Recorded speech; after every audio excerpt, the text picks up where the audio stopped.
ladies and gentlemen. Welcome to VFG Movie Reviews with your host, Tim Williams.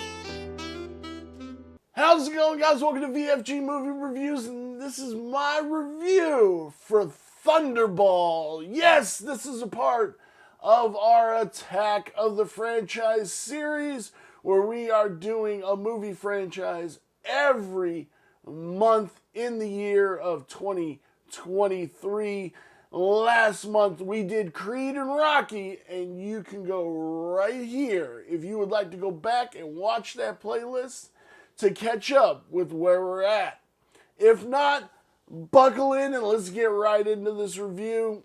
I don't know how, well, I do know how I feel about this movie, but ultimately I think it would take a couple of more viewings to really appreciate what this movie is. Like I said before, there are some boring Bond movies, there are some high-paced Bond movies, and there's some middle-of-the-road movies. I think this is a middle-of-a-road movie. We have James Bond going to the Bahamas to recover 2 nuclear warheads captured by Largo. And now, when they get the plane and land it and then sink it to the bottom of the ocean, you could totally tell it's like a toy plane. Like, the sizing's not right of it, how it lands isn't like right. Which, I mean, I know those movies are like in the 60s and stuff like that. I get it, but it looked fake. We have Claudine Auger playing Domino. We have Sean Connery coming back as James Bond. We have Ardufo Cully playing Largo. And it's a whole, like, Spectre plot. We have Rick Van Nutter playing Felix Leiter, which, again, he's not my favorite Felix Leiter. We have Desmond Llewellyn playing Q. We have Bernard Lee playing M. We have Lois Maxwell playing Moneypenny. And we open up with this thing, like, this guy who Bond was trying to kill faked his death, and then Bond infiltrates his compound.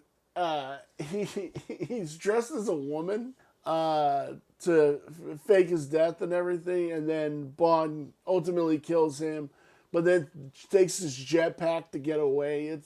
It's so absurd, but it's so Bond, and I love it.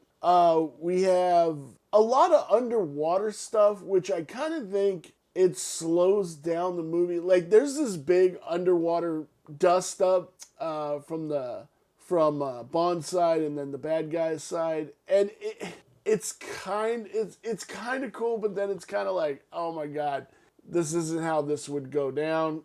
I don't think there would be any underwater combat on this scale. And then they get in they infiltrate Largo's like yacht, who can break into 2 different things, and one's like a compound to hold off people, and then the other one is like this supersonic speedboat. So in the 60s, like, they would just put this big screen up with what they want the actors to see, but sped up. So they have to react to it. But this boat's like going like this and like this and like this, and then it cuts back, repeat the scene, then it's back, like, and it's so ridiculous and so out there. But it's fun, man. It's Bond.